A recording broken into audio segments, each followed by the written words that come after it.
The health ministry in Gaza says hundreds of people were killed in the past day as a result of Israeli airstrikes.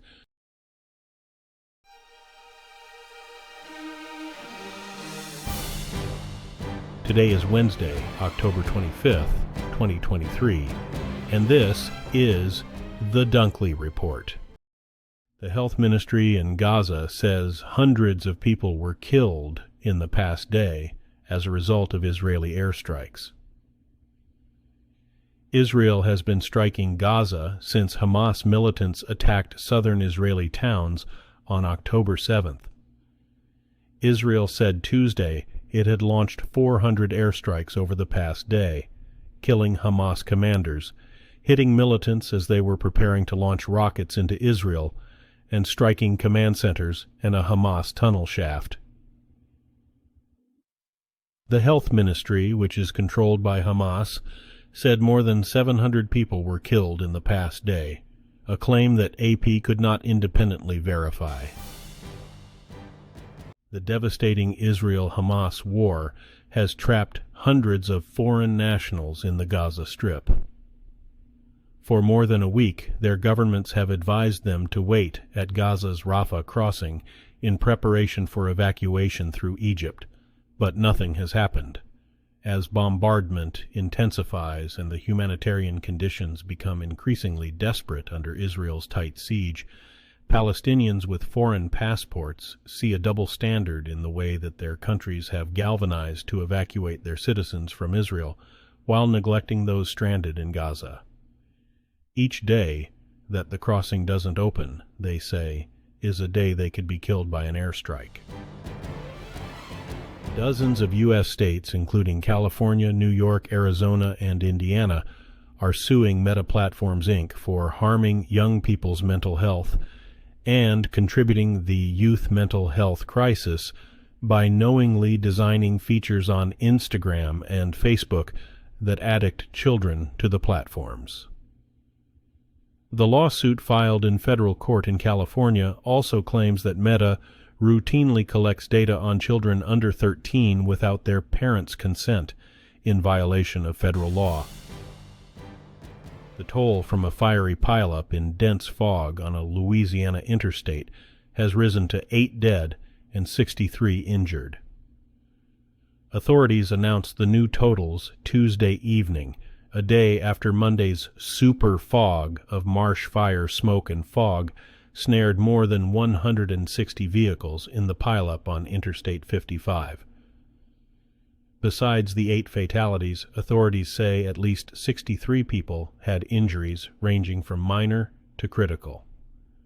The crashes occurred on a 1-mile stretch of elevated interstate that crosses swampland and open water west of New Orleans. Crews using heavy equipment cleared away the last of the mangled, fire-blackened vehicles Tuesday morning. First it was Ford, then Stellantis, and now a General Motors factory has been added to the growing list of highly profitable plants where the United Auto Workers Union is on strike. On Tuesday, about 5,000 workers walked out at GM's factory in Arlington, Texas, that makes big, high-margin SUVs such as the Chevrolet Tahoe and Cadillac Escalade. The strikes in Texas, as well as at the largest Ford factory in the world in Louisville, Kentucky, and a Stellantis plant that makes lucrative Ram pickups in Michigan, are aimed at getting the companies to capitulate to union demands for richer wages and benefits than the automakers so far have offered. Automakers say they won't stick themselves with costs that could make their vehicles more expensive than competitors. Attorney and prominent conservative media figure Jenna Ellis has pleaded guilty to a felony charge over efforts to overturn Donald Trump's 2020 election loss in Georgia. Ellis tearfully told the judge Tuesday she looks back on that time with deep remorse. Ellis is the 4th defendant in the case to enter into a plea deal with prosecutors. She was a vocal part of Trump's re-election campaign and was charged alongside the Republican former president and 17 others with violating the state's anti-racketeering law. Steve Sadow, Trump's lead attorney in the Georgia case, used Ellis's plea to cast doubt on the legitimacy of the racketeering charges Fulton County District Attorney Fani Willis brought. Donald Trump's fixer-turned-foe, Michael Cohen, faced off with him at the former president's civil fraud trial. Cohen testified Tuesday that he worked to boost Trump's asset values on paper to whatever number Trump wanted. Trump's lawyers, and Trump himself, are seeking to portray Cohen as a serial liar. While being cross-examined, Cohen, a disbarred attorney, even floated his own objections and responded to some queries with "asked and answered." Cohen is a key witness in New York. Attorney General Letitia James's lawsuit alleging that Trump and his company duped banks, insurers, and others by giving them financial statements that inflated his wealth. Trump denies any wrongdoing. Republicans have chosen Representative Mike Johnson of Louisiana as their latest nominee for House Speaker.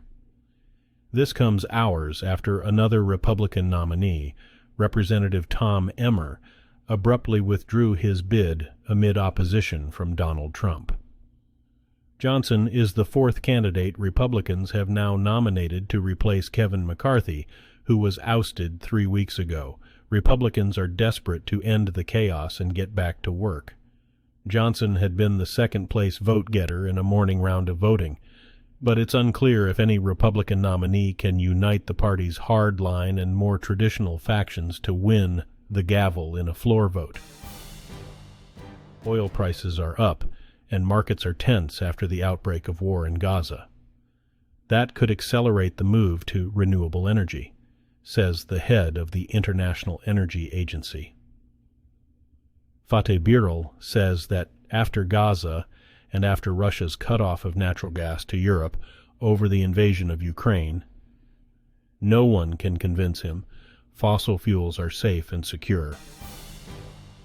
Hurricane Otis has strengthened from a tropical storm to a dangerous Category 5 storm in a matter of hours as it approaches Mexico's southern Pacific coast, where it is forecast to make landfall near the resort of Acapulco early Wednesday.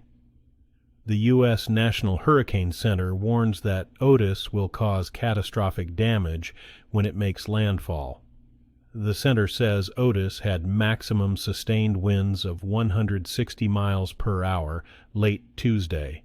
It was centered about 55 miles southeast of Acapulco, and moving north-northwest at 9 miles per hour. Otis is forecast to drop 5 to 10 inches of rain on Mexico's Guerrero state, with as much as 15 inches possible in some areas. That raises the possibility of mudslides and flash floods in Guerrero's steep mountainous terrain. Today's news was reported by the Associated Press. This has been the World News for Wednesday, October 25th, 2023. Thanks again for joining us at The Dunkley Report.